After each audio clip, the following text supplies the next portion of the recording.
It's your Locked On Flyers podcast for Thursday, December 29th. Your daily dose of Flyers news, analysis, and high quality content that is getting the coffee ready for Flyers after dark versus the Sharks tonight. Yeah, it's going to be a late one.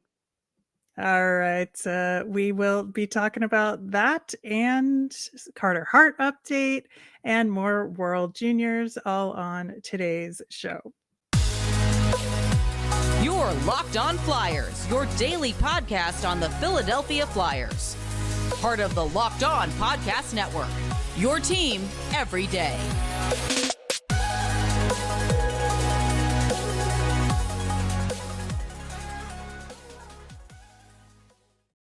Hello, I am Rachel Donner. You can find me on Twitter at rmiriam. I'm here, as always, with the brilliant Russ Cohen, who is on Twitter at Sportsology. Thanks for making us your first listen every day. You can follow us on Twitter and Instagram at Locked On Flyers. That's where you'll keep up to date on our episodes and all the latest Flyers news. You can also email the show at lockedonflyers@gmail. Today's episode is brought to you by BetOnline. BetOnline has you covered this season with more props, odds, and lines than ever before.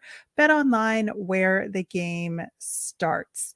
We are free and available wherever you get your podcasts, Apple, Spotify, Odyssey. So subscribe, you'll get all of our episodes. Plus, we're over on YouTube, so check us out over there as well. Russ, I gotta say, it has been a roller coaster once again with the information about Carter Hart. I did swing by practice yesterday, and there were 3 goalies on the ice. I was a little confused, and lo and behold, Carter Hart was out there. And after they had said officially that he was on IR. And so I think what we're talking about here is that they had to officially put him on IR retroactively because of concussion protocol. And regardless, he is going to get checked out to clear him to play. He was cleared for practice, but not cleared to play in a game yet. So all 3 of the goalies are going on the trip. Okay. I don't know why you would fly a goalie if he has a concussion. Like Anthony Sanfilippo said that he had a slight concussion before the break. I've had concussions and they come in grades. When you say that someone had a slight concussion, we don't know what grade, right? But you shouldn't be flying with any type of concussion. So why do I think Carter Hart's even going to be on this trip? And why should he be on this trip if he has any kind of issue? Why do you have a guy on the ice if he's put on the IR? He shouldn't have been on the ice today. It doesn't make sense. None of this, the left hand doesn't know what the right's doing. Like we've used this expression before, and it really was on display today. Yeah, there's definitely a disconnect going on communication wise. It was very confusing, and especially with yesterday's practice or the day before his practice. I think that he was out there and it seemed like everything was going to be okay. Then we get the information that he's on IR, and then he shows up at practice again. I think that's an easy thing for them to solve, and they haven't figured out a way to communicate that effectively, because then you have Torts saying he's going to start in the second 2 games. And the reason why all 3 of them have to go out there is because he wants to start Sam Ersson in this game against the Sharks. But he'll need Sandstrom to back him up. And the reason why he wanted to start Sam Ersson was that he liked Sam Ersson's play and wants, to get a better sense of how he would do in another game after we recovered, after being pulled, right? He goes back in and has a good third period against Carolina. But I think that, it's definitely a case of, the transaction and management side of things isn't keeping up with Torts or vice versa. Or the medical even too, because again, yeah, you shouldn't fly with a concussion. Yeah. Now, if all 3 want to be on the trip and Carter Hart's not going to be on the trip and you're waiting for him to be cleared, then just fly him afterward. Why is he flying out with the rest of the team? That's my whole issue here. It's like there is a way to solve this and have the medical clearance be right too, but it just doesn't seem like it's all lining up. Yeah, and it also isn't lining up for Felix Sandstrom either in all of No. this. And, Charlie O'Connor asked at the presser following practice that I wasn't able to attend, but I think that he asked that question directly of Torts, and his answer was, "Well, Sandstrom's been off the ice for a little bit due to illness, and then with the holiday break, so he needs more time to work with Kim Dillabaugh on a Come on. couple of things." But that just does not ring That's true to just me. that just goes with the Torts rule, which is if you don't practice before the game, you can't be in the game. And again, there are some things that we're going to talk about in this episode that the coach does or has done that I think needs to be changed. Yeah, so I think that it's just really perplexing to me. All of this is, And and think I about how the understand. reporting is. Like, how does this look to the fans? Yeah. Not Yeah, great. there's not a lot of confidence here, at least No. from my perspective on this. And again, if it's a simple communication issue, then that's solvable, right? But if, Yes. if there's a real medical issue here, that is also concerning. And it's just Mhm. not clear what's going on either of those fronts. And we could have different information by the time you hear this Yes. podcast. So, I think that is also a problem, that we don't have timely information that is, very accessible from the team on all of this.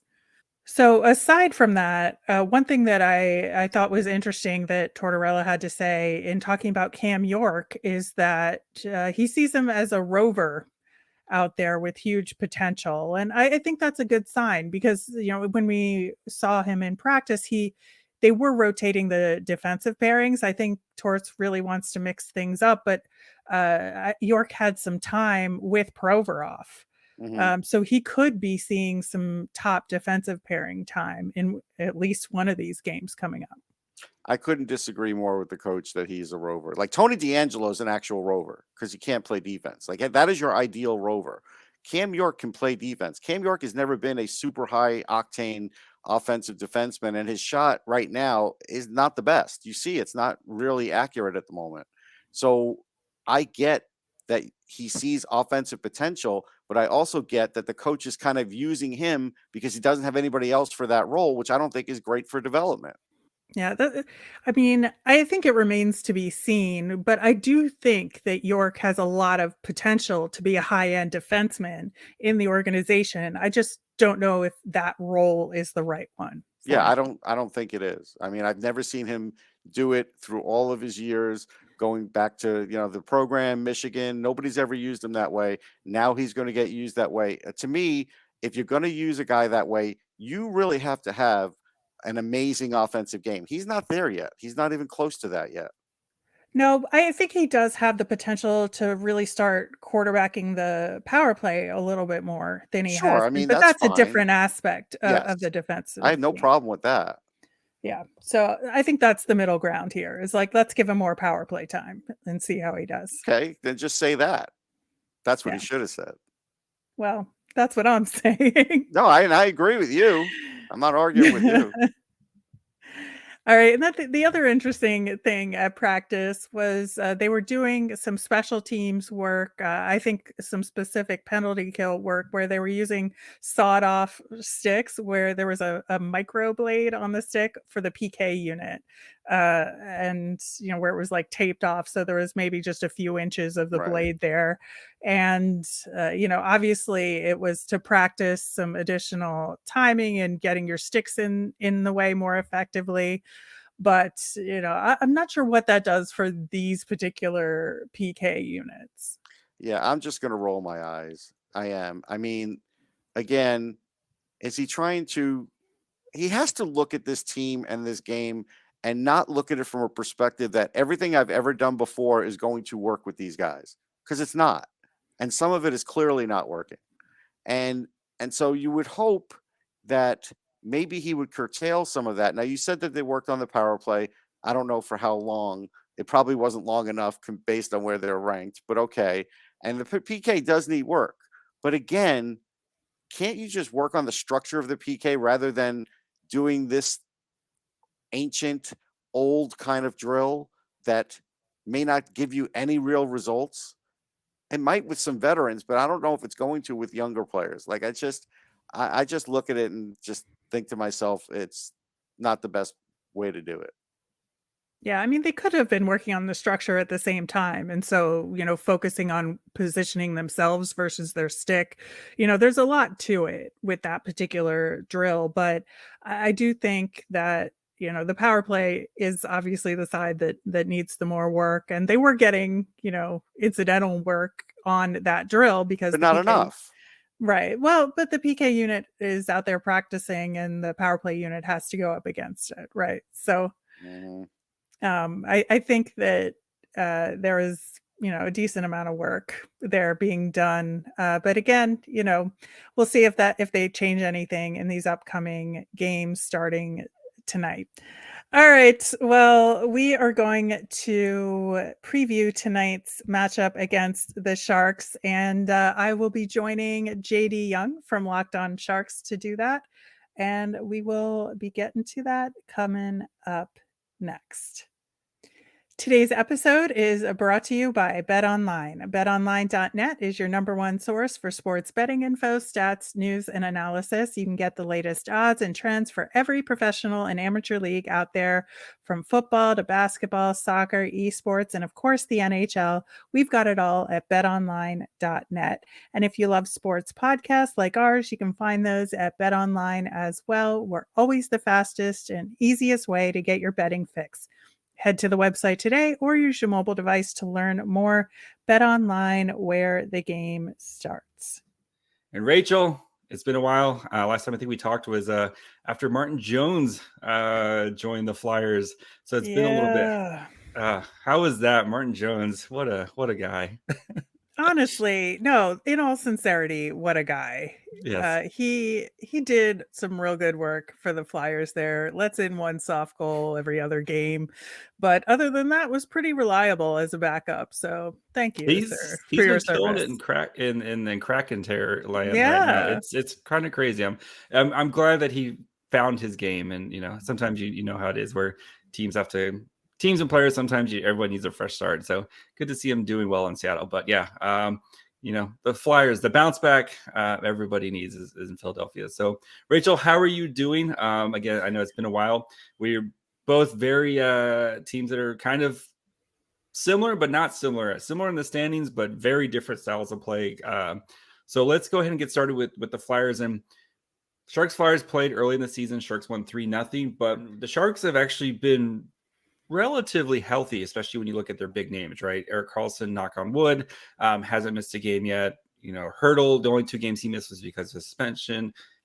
Tomas Hurdle or Timo Meier, Logan Couture, like a lot of their big name guys who, maybe a little bit injury prone in years past, have been playing every game with the exception of Hurdle's suspension. But the Sharks, their big problem is kind of the back end of the goaltending. James Reimer has played pretty well this season, but he's, again, kind of being relied on a little bit too much, especially for an older goaltender. And then Kaapo Kähkönen, who the Sharks traded for last offseason and was expecting to kind of make that leap as your potential starting goaltender, potential goalie of the future, has been abysmal this year. And he's got I think he has the second worst goals saved above expected in the NHL. And he's just been terrible. Reimer got hurt for a little bit. He kind of came in and played poorly most of the time. He had a shutout versus the Canadiens, but I mean, it's the Canadiens, right? And that's kind of been the story for the Sharks, where they've been playing a lot of fun offensive games and they've had no problem scoring the puck, but they can't stop a nosebleed right now. So it's going to be interesting to see how these two teams kind of match up, where the Flyers, we want to play Tortorella, grind out a 2-1 win. Carter Hart makes a bajillion saves. And the Sharks, who are like, let's run and gun. Everybody gets 6 goals. No problem. Right. We don't care. Yeah. So, I think we'll get into that a little bit more here in a minute. But I mean, I think that's kind of been the story for the Sharks, is they've been playing a lot of fun offensive games, but at the end, they just can't score. They just can't outscore their problems. But with the Sharks, right, Kaapo Kähkönen is going to be starting for them in this game. James Reimer played on Tuesday against the Canucks, let in 6 goals. Part of them, James Reimer probably wants back. Part of them is the defense just being bad. Matt Benning, who left the game on Tuesday, practiced a little bit on Wednesday, but don't expect him to play. So it's going to be Erik Karlsson and 5 left-handed defensemen running out there. So that should be really fun. Yes. You don't need it's fine. Erik Karlsson just going to play just with all 5 defensemen. It's going to be great at some point. But, I think the interesting thing for this game is, the old saying is styles make fights, right? And Tortorella is, like we talked about before, Tortorella is kind of lock it down, kind of keep things quiet, try to get to 3 goals and grind out a win. And the Sharks are like, hey, let's just run around and let Erik Karlsson and Timo Meier do fun things. So, I think that's going to be kind of how this game decides, is who can kind of infiltrate or kind of control the game, right? If the Sharks can kind of get their offense going, or if the Flyers can kind of lock this down. And and for the Sharks lines, so probably going to be similar to what we saw, couple little tweaks, but similar to what we saw last time. So looks like they're going to continue to have the Hurdle-Meyer split. Meyer, Couture, and then Barabanov. Barabanov was missing from practice Wednesday, but it was a maintenance day. He should be good to go. Matt Nieto, origins unknown. Tomas Hurdle, Kevin LeBanc on your second line. Origins unknown. Nick Bonito, Nico Sturm, and Svechnikov on your third line, and then Jonah Gavich, Lawrence, and Lindblom on the fourth line. So it'll be interesting to see how, because that Hurdle, for most of the season, we've seen Hurdle, Meyer, and LeBanc, and they've been an excellent line, driving most of the Sharks offense. I guess David Quinn right now is looking to kind of maybe try to find a little bit more balance by splitting them up. We know Couture and Barabanov, you can't split those guys up because they just work well together, and their stats when they're separate are just terrible. But when they play together, for some reason, it just works. But so having Timo Meier, though, on that line, and the way Timo Meier is playing right now, he's already at 20 goals this season, and that's including not scoring for the first 9 games. So Timo Meier, I think, is going to continue to just carry the Sharks as he's been doing. And Erik Karlsson on the back end has just kind of, like, as we talked about earlier, has had a renaissance season, and potential Norris caliber. He's on pace for 100 points, which out of a defenseman on a team that is bad would be ridiculous if he gets to 100 points. So the Sharks lose this game, I guess, is kind of better. If Kaapo Kähkönen continues to kind of play the way he's played, right, and he's known to give up a couple soft goals here and there. And the defense, right, it's still, we know what Erik Karlsson can do, but outside of Erik Karlsson, it's a lot of just kind of guys, and they don't play the most structured defense. So if the Flyers can kind of attack that with their forwards, and I think that's, the Flyers have to win this game at 5-on-5, as you said, with the power play. Mm-hmm.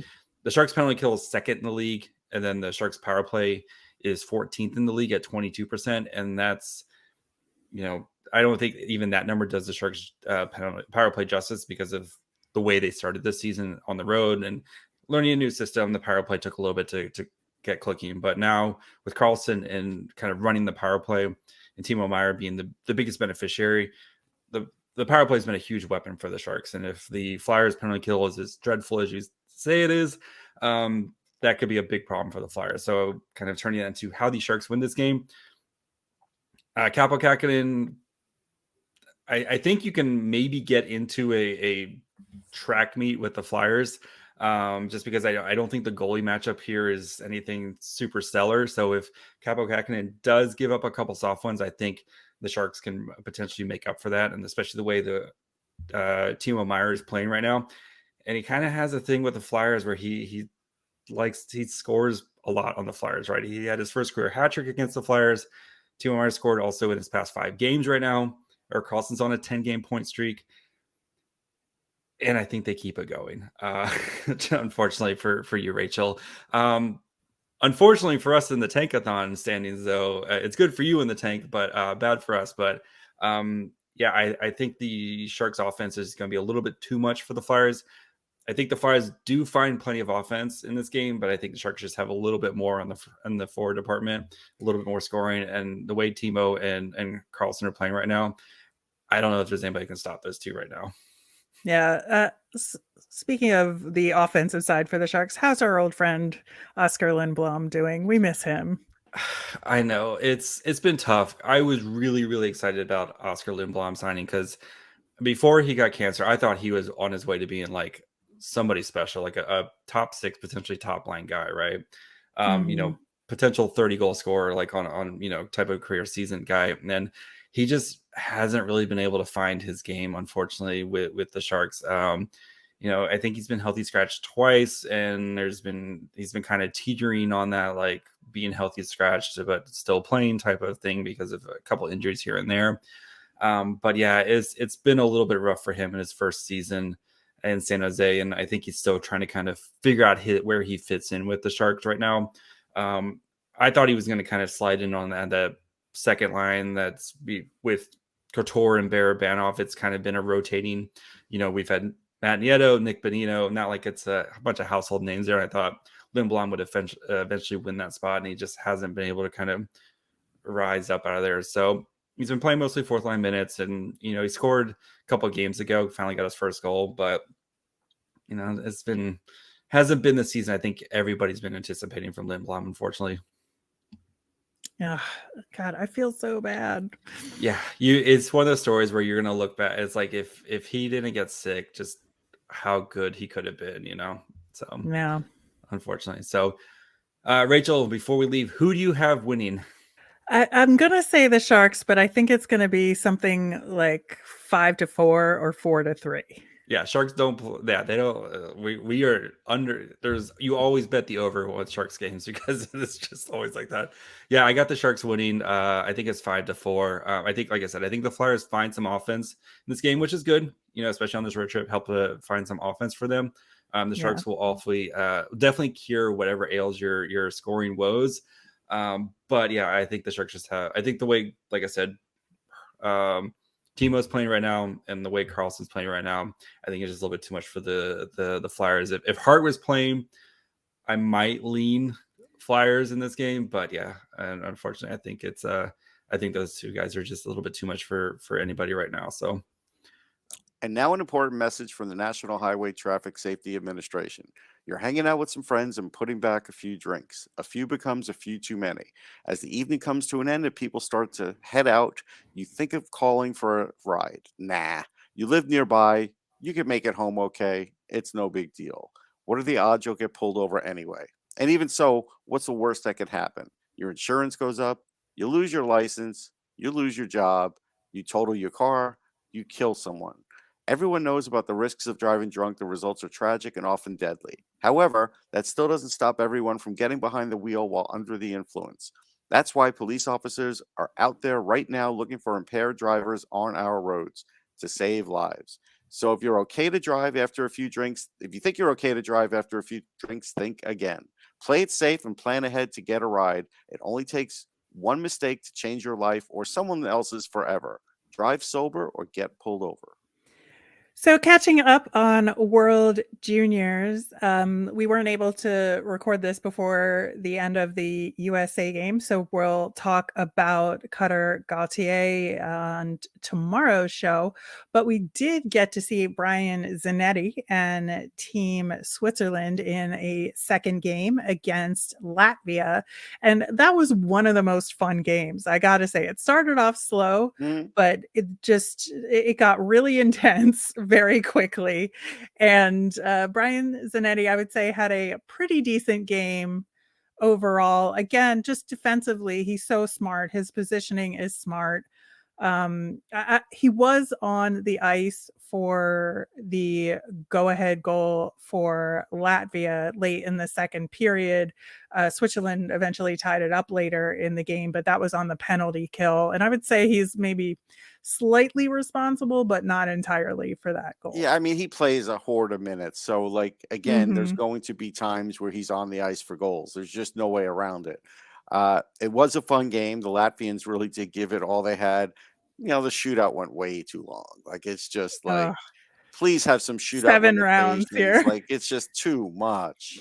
And then we get killed in the U.S. because that just runs over to the next game, and then we don't get to see the beginning of the next game. It just, it's just we get caught up with like whatever's going on in the next game in progress, and that kind of stinks too.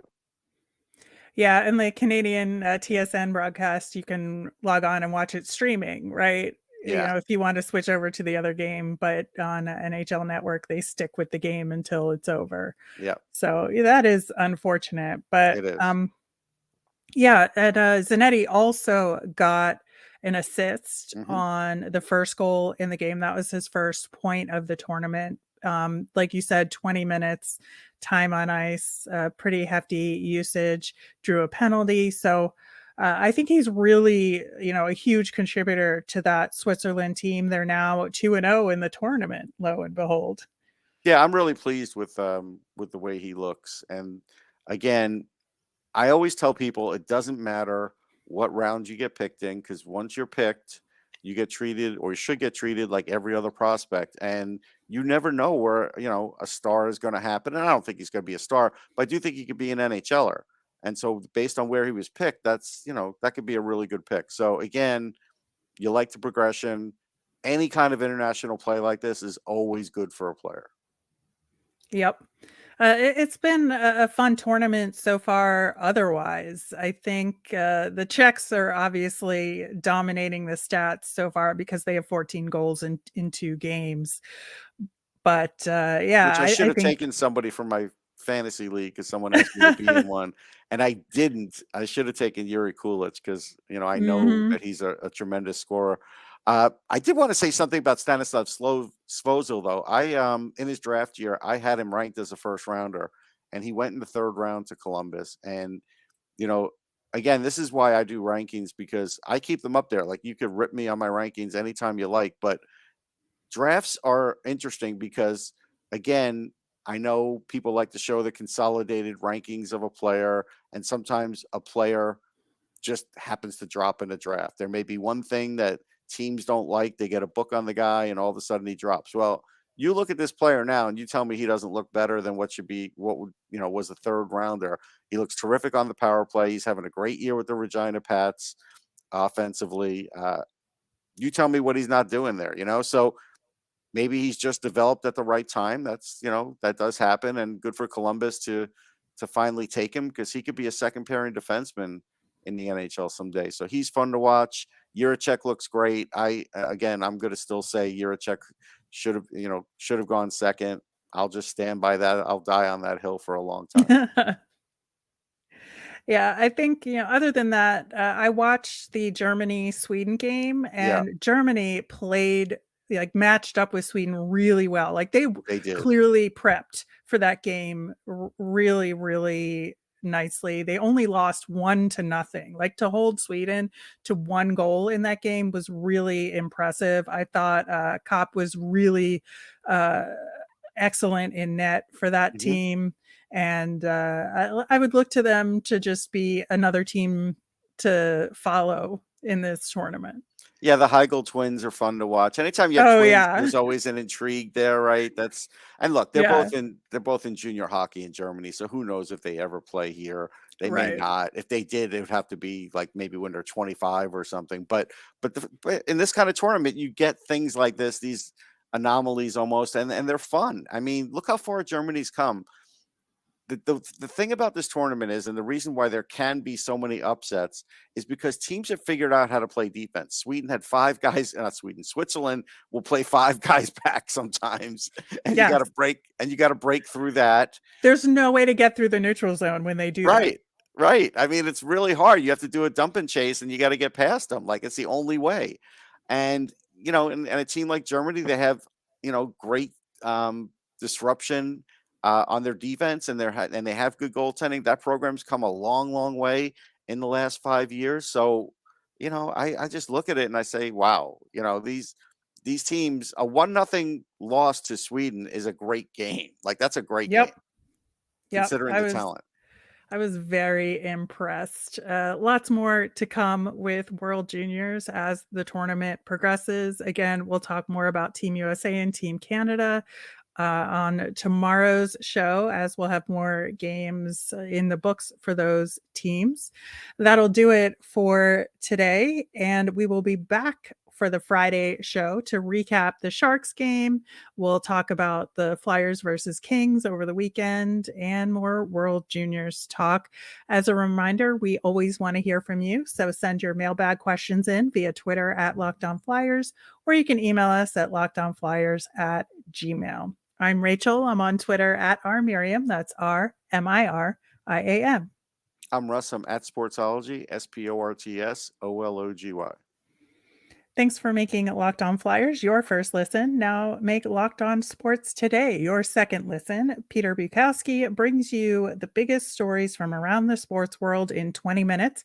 You can get the analysis and opinions before anyone else with our local and national experts and insiders. It's available wherever you get your podcasts. Have a great day, everyone.